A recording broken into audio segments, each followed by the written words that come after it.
Your Excellencies, colleagues, ladies and gentlemen, welcome to today's world premiere of a virtual informal conversation with the High Commissioner for Human Rights, Madame Michelle Bachelet, on the implications of the COVID-19 crisis on human rights around the world.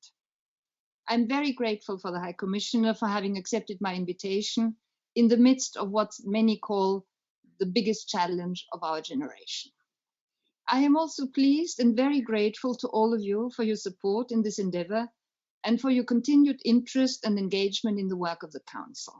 And I'm happy to say we have some 400 registrations for today, so there is a high level of interest and we are very happy about this. I wish to also thank UNOC and the Council Secretariat for making all the necessary arrangements for this virtual meeting.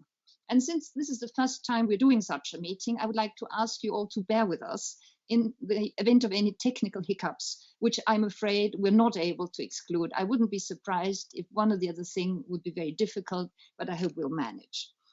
I would also like to ask for your understanding that we are unfortunately not in a position to provide interpretation today, even though we tried very hard.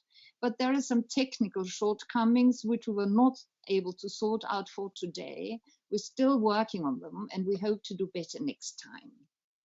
Dear colleagues, more than 3 weeks have passed since we had to suspend the 43rd session, and most delegations and stakeholders are now working from home, relying on the brave new world of modern technologies.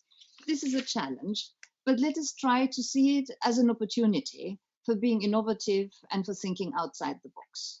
The COVID-19 crisis is what some call a black swan. It has unexpectedly thrown the global community into uncharted waters. We're witnessing a disruption of societies and economies affecting every corner of the globe. A little later today, the UN Security Council will equally hold a virtual meeting on the subject matter, no doubt from a different angle. It is for us here in Geneva to look at the human rights impact of the COVID crisis, and it is evident in many ways. The Council's special procedures have been very active, publishing press releases and recommendations almost every day. They looked at the crisis from a variety of angles, raising everybody's awareness to the fact that the crisis is in a way a magnifying glass of human rights issues. Mandate holders have insisted, among other things, on increased risks for vulnerable people, older people, persons with disabilities, minorities, indigenous people, refugees, asylum seekers, migrants, internally displaced persons, detainees, homeless people, those living in poverty, or in regions where there was already a humanitarian crisis before. The mandate holders have also pointed out This meeting is being recorded. that there is a disproportionate risk for women, because in many cases, they are the caregivers, they keep societies going in the crisis, and they are increasingly exposed to domestic violence. And a similar risk is also to be noted for children. We have seen that the usual problems with social media are even more apparent now. Fake news are as frequent as ever, but this time they can put lives into danger if they spread misleading information or counterfeit medical supplies. And hate speech specific to the pandemic has the potential of increasing discrimination and scapegoating.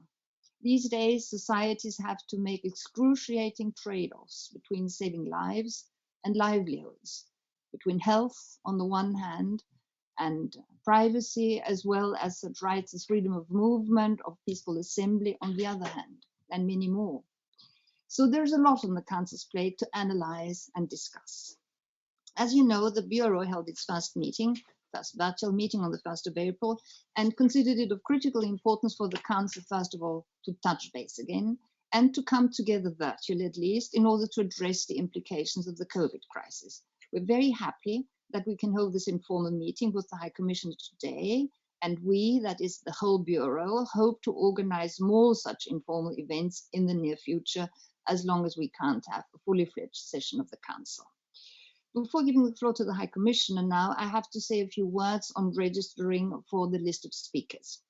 I would like to invite representatives from states, and at this stage from states only, who wish to deliver a statement to press the raise hand button on the bottom of your screen. If you have already done so before the beginning of the meeting, your hands have been lowered because it doesn't work like that. You have to register now, raise your hands now, and the Secretariat will kindly draw up a list of speakers while the High Commissioner will be speaking, and I will then later on be using this list of speakers. Please note that only one person per delegation can register, and that should be the person who will then actually deliver the speech. NGO representatives will be given the possibility to take the floor at a later stage. NGOs wishing to take the floor are kindly requested to send an email to the following address: hrcngo@ohchr.org. And I repeat, NGO@hrc.org.